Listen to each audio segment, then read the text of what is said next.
Hello, I'm David Hunt and welcome to the Art Hunter. Now I'm going to change the format a little bit today because I want to have a little discussion with you about how amazing this man is that I'm interviewing today. He would have to be one of the nicest people in showbiz. I'm actually been blown away how nice he is. All of a sudden we meet up again today. Old friends, you know, like he has done so much, has volunteered his time and performance-wise, he's incredible. But we'll get to all of that in a minute. So here we go, on his little pre-imp rave. A recording artist, musical theatre star, well, wait until you hear what he's achieved. Award winner, a Bachelor of Arts, kicked off his career performing with the international pop opera group, the Ten Tenors. What an amazing achievement there.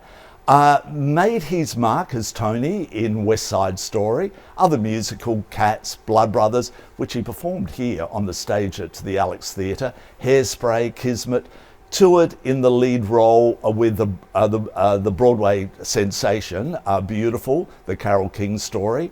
In 2018 recorded his self-titled album, which I'm going to stop there again because we chatted about him in one of my other interviews I did when we interviewed the guy that was very involved in that first album, but we'll get to that a little bit later.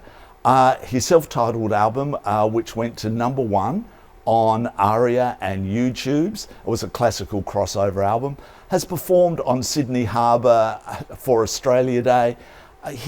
Get this, he headed off to London to star in the West End Phantom of the Opera as the Phantom.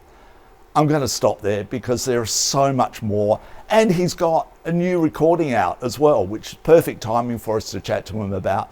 Josh Piterman, hello and welcome. Thank you, Dave. What a lovely intro that was. That's very kind of you. Well, hey, you know that how much I respect you and how kind you have been with your time for like fundraising events and stuff, and I really appreciate that, what you've done. Oh, same goes. I think you connect to people that you feel energetically that you feel close to in some way, and I've always felt that with you, and so I've always been there to help you out with whatever you need, and I think it's vice versa. So thanks so much, mate. My pleasure.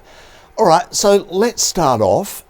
You're a Melbourne boy. Yep. I can't wait to talk about Phantom of the Opera on the West End and the most incredible story there. You're living in Sydney right this very moment, and that will come, rear its head. Why?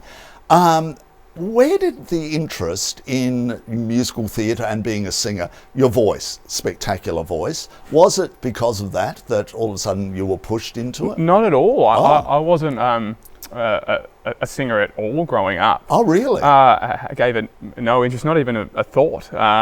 I think in primary school I went to choir once and didn't like the tunes, actually complained about the tunes. I said, can we do something a bit cooler than this? And quit that pretty much straight away. I played a bit of guitar in high school, and then I really just got, there was an anniversary celebration of Michael Jackson in the early 2000s. That had a big concert with all the Jackson 5 coming in and all the other artists, and I just watched him moonwalk, and I went, I've got to learn how to do that. I just have to learn how to do it. Right. So I learned how to moonwalk, and just being a bit of a show off one day in the school cafeteria, I did it and got tapped on the shoulder by the guy who directed the school musicals, a guy called Dawson Han. I went to Wesley College, and he said, "Oh, you could be very useful. Have you ever done a musical?" I'm like, no. I was like just sort of too cool jockey sort of guy, played way too much footy and tennis, cricket and all that, and he said, "Oh, we're doing this musical called Fame, would you care to audition for it?" And I said, sure. So I did, and I got a role in Fame, and I got to moonwalk on the on the theatre stage. I just was like, what have I been missing? But this is amazing, and it wasn't just being front and centre, although that was a huge part, and it was, I played so much team sport with men or boys, being collaborative with females too, and this sort of connection and this vulnerability and togetherness and the after parties and all of that. I was like, this is so cool. And so when I went into year 12, so that was year 11, I sort of changed a lot of subjects and focused more on music and theatre, production of Jesus Christ Superstar was our school production, Wow. and I did Judas, Right. and then I was like, this is what I want to do with my life. Yeah. So I went off and studied, and still really wasn't much of a singer. It was probably only once I hit about second year uni, after having a lot of lessons, that I went, something got unlocked, and then it was like, from then on, it's just been a progression of becoming a singer and actor. What a voice, though, that you unlocked, Josh. Yes, you know, lucky. like, did it surprise you? Totally, it totally surprised me. That in that period from probably I was 19, 20, where it did unlock, it was a real realization that, and having good tuition, that if I continue the progression, it could do some really cool things, and trying to be patient with that, which I'd really struggled with in my 20s, wanting to be able to sing like a big grown man, but not having it all together yet. But yeah, I think there's a genetic component that comes with it, just what you're born with. Of course. But most of it is acquired skill. Yep. Yeah. So the talent, really, I always feel, was for me personally, and for a lot of people, is like this much, and the rest is just hard work and practice and sacrifice and diligence and love for the craft, like really just loving all components of it, even the parts that, you know, most singers probably feel are quite boring, I quite love, which is just practicing your scales and doing all of that. So here you are, you know, like, discovered that you had this voice and discovered the love of the voice and musical theatre. You end up in the Ten Tenors. Yeah. Now, what an experience that would have been. You would have travelled with them. Did you travel overseas? Yeah, travelled the world, all 5 continents. Well, didn't get to the Arctic. So describe to our viewers, what are the Ten Tenors? So the Ten Tenors, it's really a bunch of men who I would always say that we felt like the footy team version of singers, of classical-based singers. Yeah. And so it's everything from sort of, when I did some Queen and some Bee Gees and that sort of fun pop rock stuff, all the way through to, you know, Pearl Fisher's duets, which we made into a 10-part thing, to some, you know, classic Spanish music like Granada, Por una Cabeza, like these sort of, you know, classic, well, that's an Argentinian song, but, and then great Italian pieces, all the Neapolitan stuff, and Nessun Dorma and all that sort of stuff. And we tour the world and do albums as well. And so I spent a lot of time in Europe with them, especially Spain and Germany. What a grounding for you. Oh, amazing. And also, the Spanish like to do things on a bit of a Spanish time.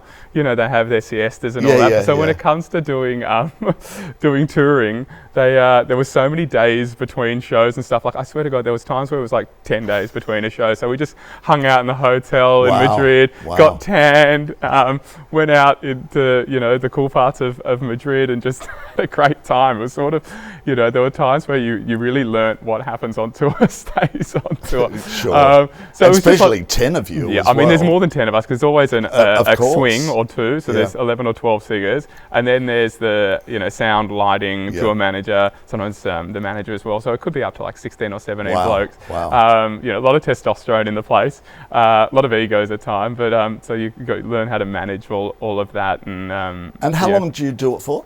A couple of years. Right. Yeah, okay. It was just short of a couple of years, and I mean, it was just great training, really, and as a really young singer, young tenor, it was a great opportunity to fail and to make mistakes, and to be surrounded and supported by other men. So if you're singing Nessun Dorma and you crack on the top note, no one can hear you because you got 9 other guys supporting you. You know, so a really good time to play with my sound and what I was doing there, and learn to trust myself as a singer more, and expose myself to a lot of pressure situations, big crowds, tens of thousands sometimes, and auditoriums all around the world, dealing with a lot of flying and what that means to the voice, and all the aircon on the plane, like just learning so many things that you can only learn in action. So it was wonderful. I'm always really grateful for that opportunity, because I think it really set me up as a singer for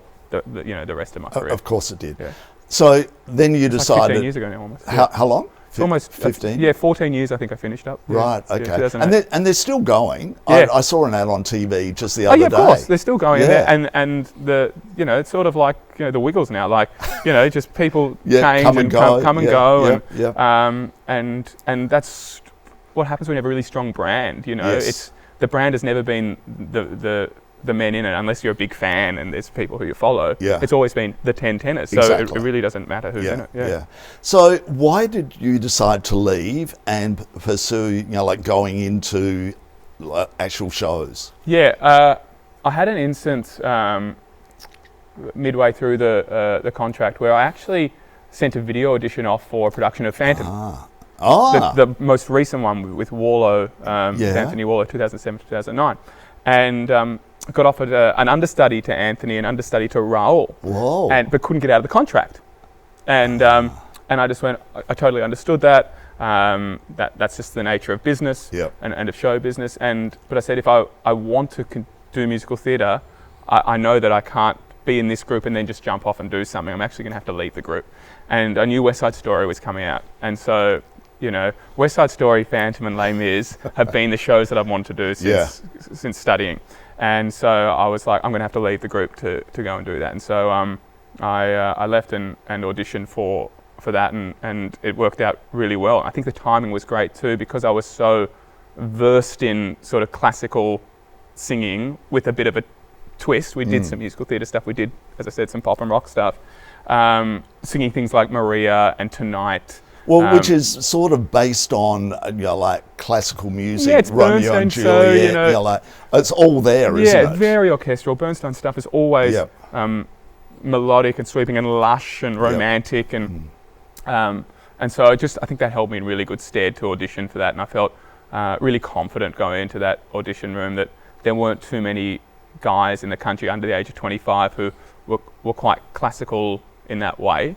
And so that was my first sort of lead role in musical theatre, and I got to do that for a year around the country, and it was quite an extraordinary experience in many ways. Yeah. So therefore, like the auditions, it must be so soul destroying for somebody with your sort of credentials, that in those early days you would have had to have gone through rejection, missing out on part.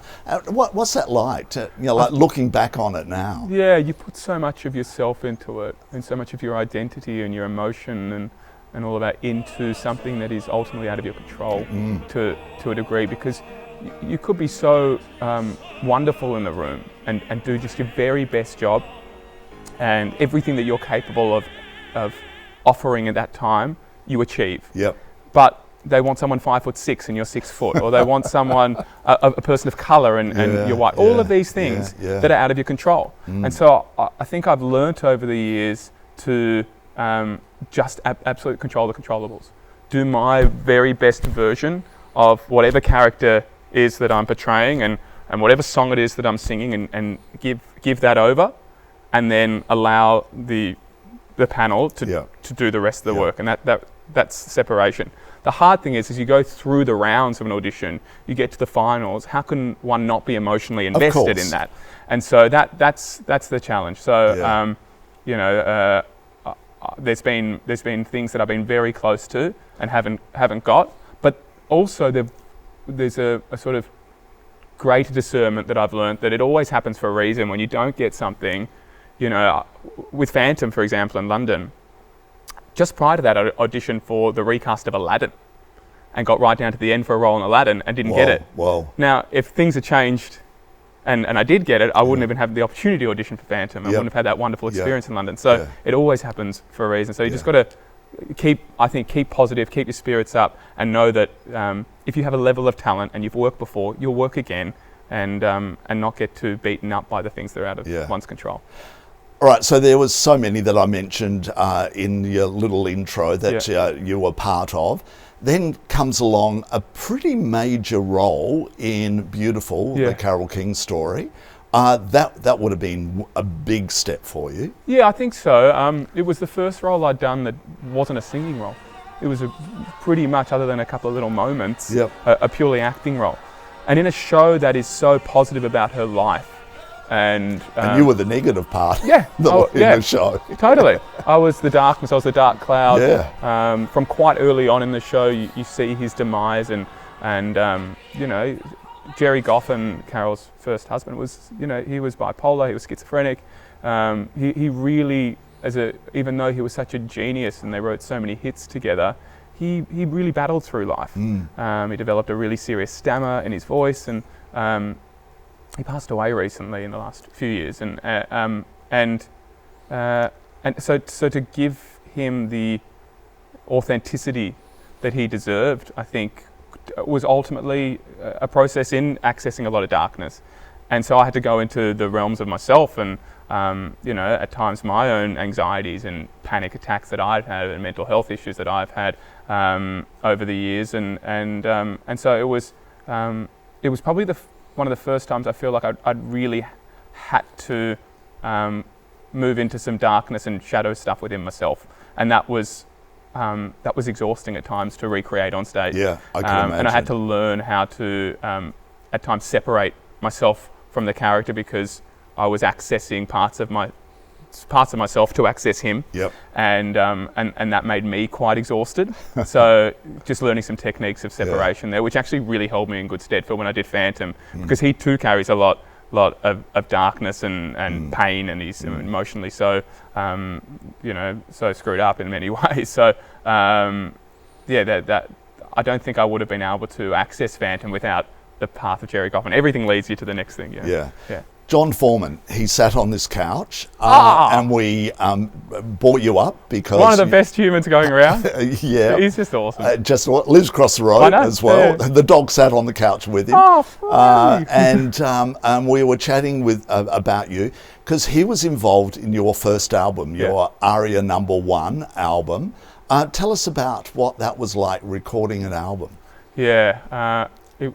Ultimately it wouldn't have happened if it wasn't for John I wouldn't have had the success if it wasn't for John, because as a producer, he makes you feel, not only does he create such a beautiful sound, he makes you feel so free and easy in the recording studio. So you get to those dad jokes, always a dad joke. God, always. But that makes me laugh all the time, because I'm a sucker for a dad joke, even though I'm not a father at all, so it's a bit faux pas of me to be a dad joke. There's actually a dad joke in there.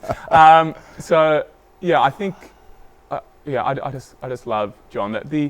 That album was a sort of love of two worlds for me, and I'm such a big pop rock fan, especially 80s and 90s stuff.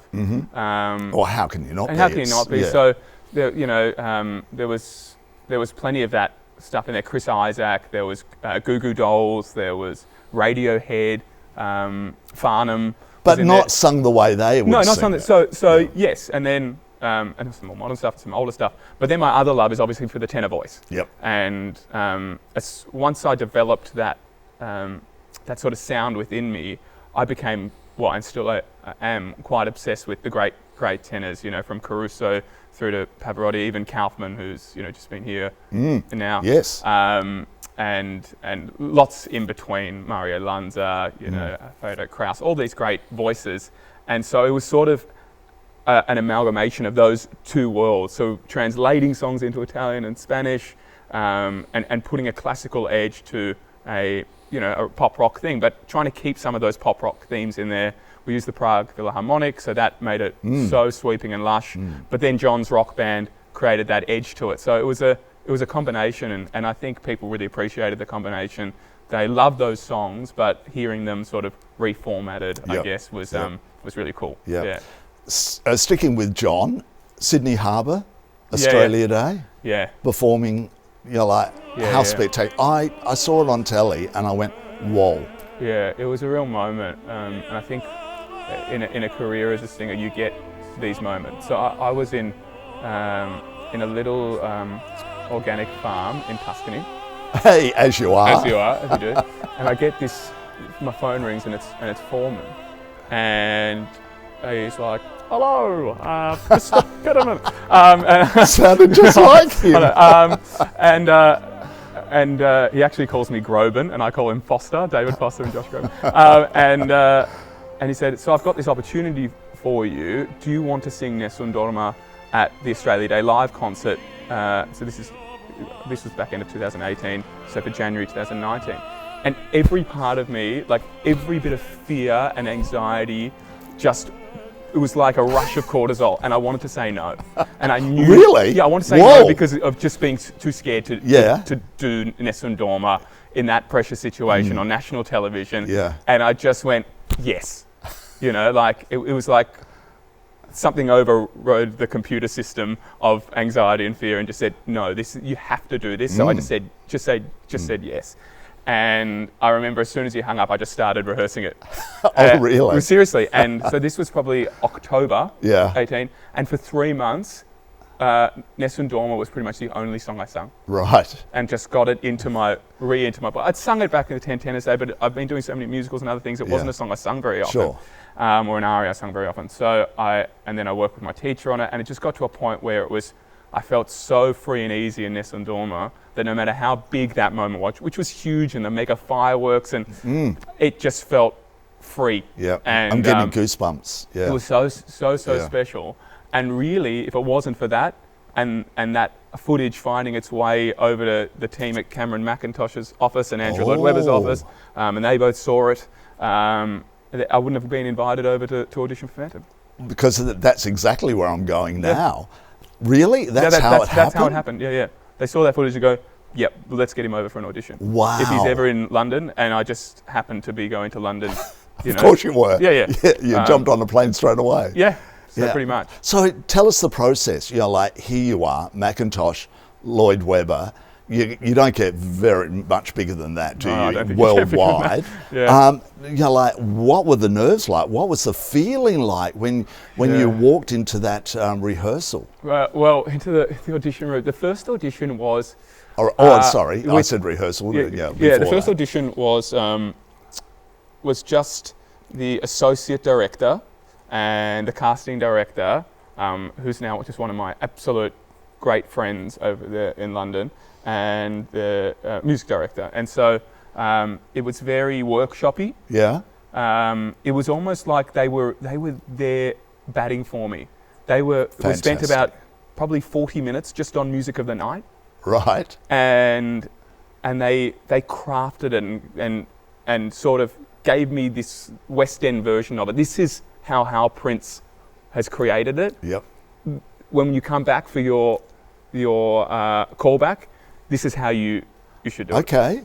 And so I did that, and it went really, really well, and they were just so lovely, and I felt so much more confident about it. It wasn't just a song that I had some ideas around as an actor. It was a really clear, detailed, directed West End version of it. Sure. And so then I brought that into the next round, and that was even sort of higher up people, supervisors and head of castings and all of that, and they manicured it even more, and then I had to do it. The next time was on stage at Her Majesty's Theatre, I was like, oh my God, I'm on the theatre that Michael Crawford first sung this song. You know, this is crazy. This is goosebumps sort of material.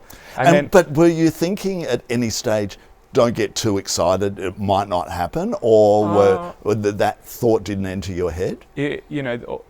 As I've progressed through my career, as you probably know, mindfulness and meditation have been a huge component of my life. Massive, there's not a day that I don't meditate. So present moment awareness is big for me. So I really am not in that moment thinking about anything other than the lyric and the part of the song. So clever of you. It's like that's all that matters, because that's actually all that is happening. Yep. And so how can I just invest and immerse in that moment? And I feel like that's held me in really good stead. And then the final audition was supposed to be for Cameron and Andrew. Right. But I had to get back to do a tour here in Australia with a show here at the Alex. And so they gave me a final a few days beforehand with everyone bar Sir Cameron and Lord Andrew, and they filmed it. And then then there was about 4 weeks before the tour started. So I had to get back for promo and whatever. And I remember being at a venue in a quite high-profile venue doing a sort of corporate gig, which was mainly the tour, but a sort of try-out version of it. About 2 nights before the first show in Sydney, and it's a very well-to-do establishment in Sydney, very, very pompous, and ties and jackets in the club, no phones in the bistro. Whoa. So I had my phone there, and I get this this UK number calls me, and it's my agent, and she's like, "Oh, hi, Josh. So I just got a call. Just wondering, would you like to play the role of the Phantom in the Phantom of the Opera in the West End?" I'm like, "Yeah, that's why I did those whole auditions and everything. Been over in London. Like, of course I want to play the role." "Well, they'd love you to play it too." And I was like, "Oh my God!" And then I got kicked out of the bistro. Security came in for me being on the phone and being too loud. I got kicked out of the bistro. So fantastic. So funny. Oh wow. And then so going into that tour, I was like, the most magic moment was getting to sing Music of the Night in that show. Right. And feeling such an ownership of that song that had been with me for all those months with those auditions. And then obviously got to go, as soon as that finished, the tour finished, I was over in London starting rehearsals. Did you meet the two of them? I haven't met either of them. Haven't you? No, which is so funny. And I think all three of us have there's a bit of a sort of running joke about it. It's like, and it's really funny. But they are, I believe, coming out for the Sydney and Melbourne productions. Right. And so I'm sure I'll get lots of notes from them. I'm sure they'll be knocking at my dressing room door and telling me to do everything not the way I'm doing it, or something along those lines. Or they won't. Or they'll just be going, "We love that." Yeah. But they are two men who know the shows so well and have so much detail around it for 30-something years. I'd be surprised if they don't put just their own little 2 cents into it, which I think is quite nice too. Here you are, Phantom of the Opera, one of the most famous pieces of musical theatre in London. There it is. And here it is. You're West End. You're so famous. You're walking out on stage as the Phantom. What did that feel like, Josh? Well, I'll tell you one thing, fame played no part in it. It was, once again, just, it was very much a present moment awareness thing. And you know, there's times in your career that you feel like you're taking off and you're flying. It wasn't that at all. It felt the opposite. It felt like I was landing. It was the most grounding, beautiful, immersive, loving, magical experience I'd ever had. The creative team were just incredible. Wonderful director, music supervisor. I had a great cast, and there's people in that company who've been performing that show in that theatre since 1990. Whoa. So the history, and you feel that it's sort of etched in the bones and the energy of the place, that it's got this history, and I felt so supported and loved by them, and I felt like I gave plenty of love back. Of course you would have. And it's, so it just felt right. Yep. What about putting that mask on? Oh, it was very ceremonial mask. for me. Yeah. So I made a real thing of it that it had to be sort of, in my weird quirk way, that it was a certain mirror that I looked at in my dressing room, and everything's dressed but the mask, and so all you see is the deformity, and that was me sort of stepping into character. Because the show starts prior to Phantom entering. It doesn't enter till about 20 minutes in. So I can hear the show and hear Christine, singing "Think of Me" and all that. So the scene started in my dressing room. Yeah. For me. Wow. And so I put the mask on and then travel down. But that's the scene, because that's where he enters into the mirror behind her dressing room when Raoul comes and he cracks the shits. So so it all sort of started there. So it was very ceremonial, very. The actor prepares. I'm sure Stanislavski would appreciate that. I know that it ended in the way it did with COVID, and. Hold on. We'll take one step back before we talk. I just need to use that. Okay. But regardless, those 200 shows, right, or roughly, will never leave me. That memory of it will never leave me. It's so in me, and I'm so effing grateful for that time. Yeah. So and that audience every night, it's always packed. I was just going to say it would be a full audience. Yeah. It's so famous, the Phantom of the Opera. Yeah, and it's so loved, and people come from everywhere. Yep. Absolutely everywhere. And they want to see it on the West End. They want to see it in London. Yeah. It's like it's sort of like a rite of passage for any tourist. They have to. You're going to go to London. You got to see the Phantom. So, it was really, really, really magical. Yeah. All right. And then you mentioned COVID. Yeah. And how terrible for you?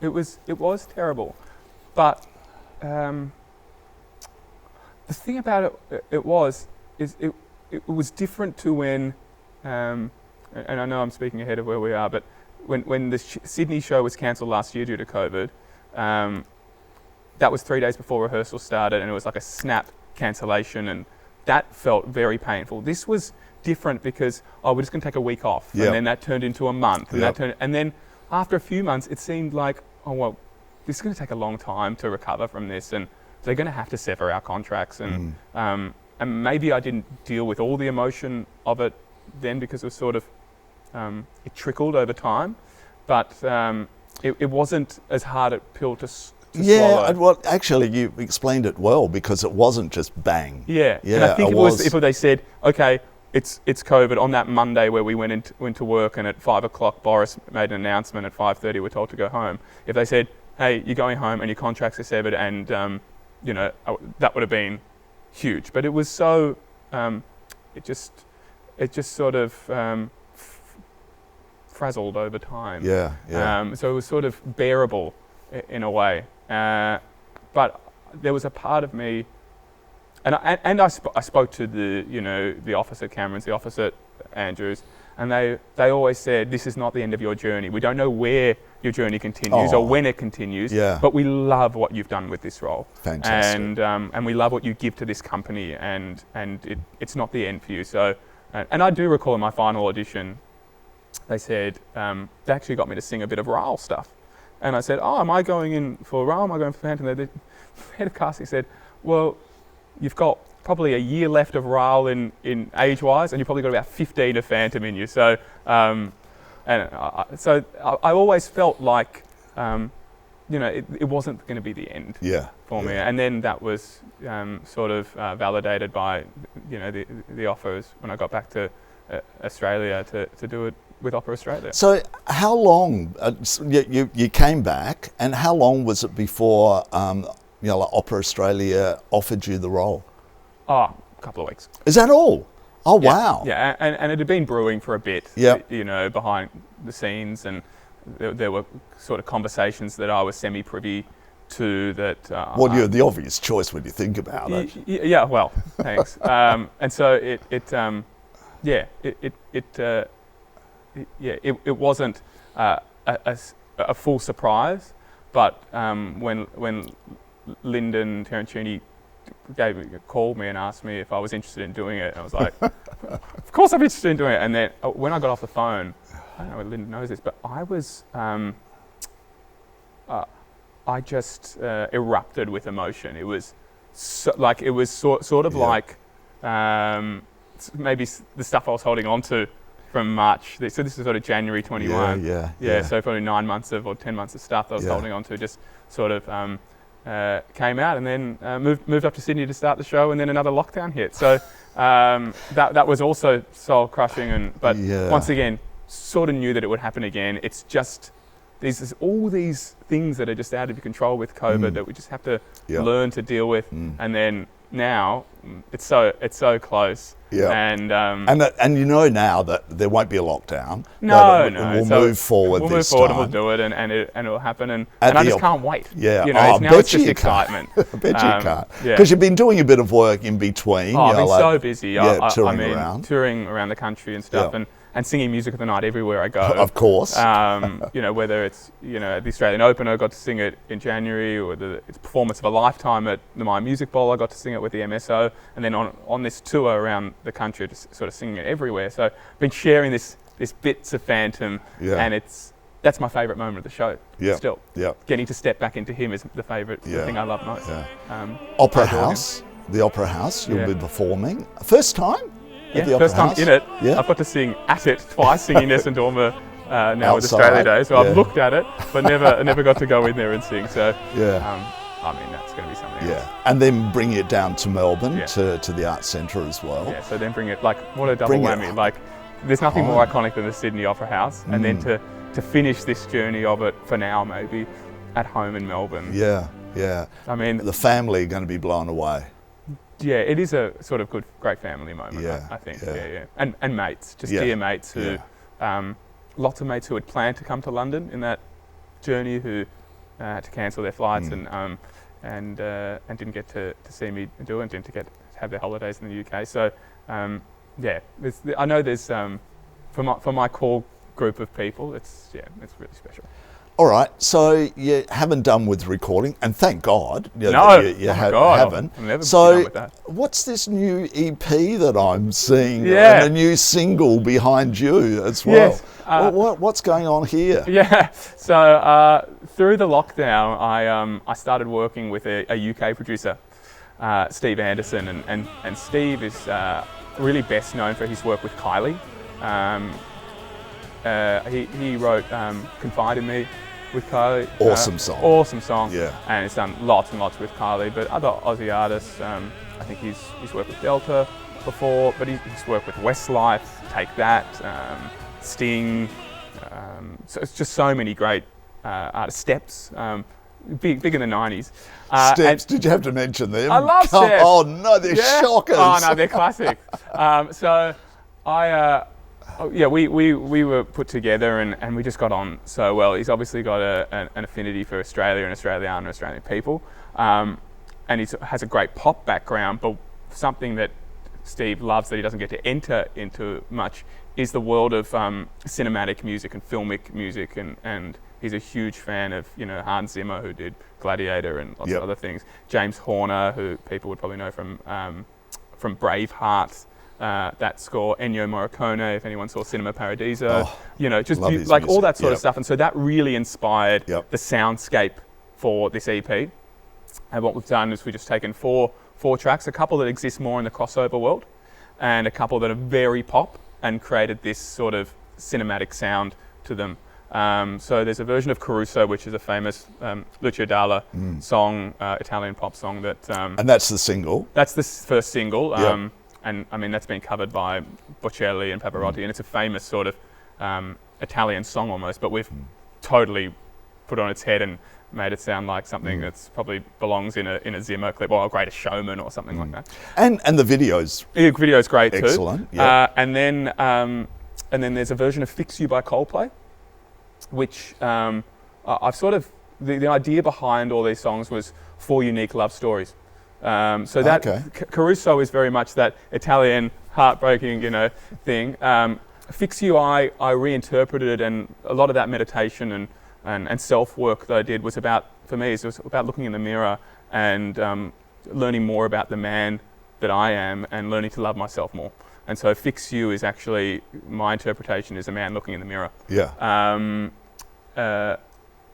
Which is beautiful. And the version of Cinema Paradiso, the love theme from that, which is sort of a very romantic song, but also the themes around, is love something that exists in a world of magic, or is it something that exists in a world of reality? And that dance between, when you have a partner, are you compatible and functional, or is it all the romance and all the bubbles, and so existing between those two worlds. And then a version of I Want to Spend My Lifetime Loving You, which is from the movie Mask of Zorro that Tina Arena and Mark Anthony did in the 90s. And I've done that with a West End star, Amy Atkinson, who's a dear friend of mine. She's the lead in Pretty Woman at the moment. Oh, okay. But she was one of the original cast members of Six, which is touring around Australia. And what we've done with that is that idea, almost interstellar, where in any universe, in any lifetime, in any decade, these two people find each other. And what it means to be a soulmate. So we've got a music video coming out for that, which is all around that theme as well. So they're the 4 sort of unique love stories, and so I hope that people, when listening to it, delve into those things. But I hope it brings up a spark of love within them and what love means to them. But it's beautiful, and Steve's done such a magic job with it. And the RPO, the Royal Philharmonic Orchestra, have done some amazing work on it too. Wow, brilliant. All right, well, congratulations on this extraordinary career. Thank you. And you're still so young. Yeah. You've still got I can't wait for another, say, 10, 20 years to see where you're going to end up, and it will be, you'll be a megastar around the world. I just know it, Josh Piterman. Thanks, mate. And can't wait to see you on the Melbourne stage with Phantom of the Opera. Yeah, it's going to be special. Yeah, thank you so much. Thanks so much for having me, David. Thanks for watching The Art Hunter. I'm David Hunt, he was Josh Piterman, and we'll be back again real soon. See ya.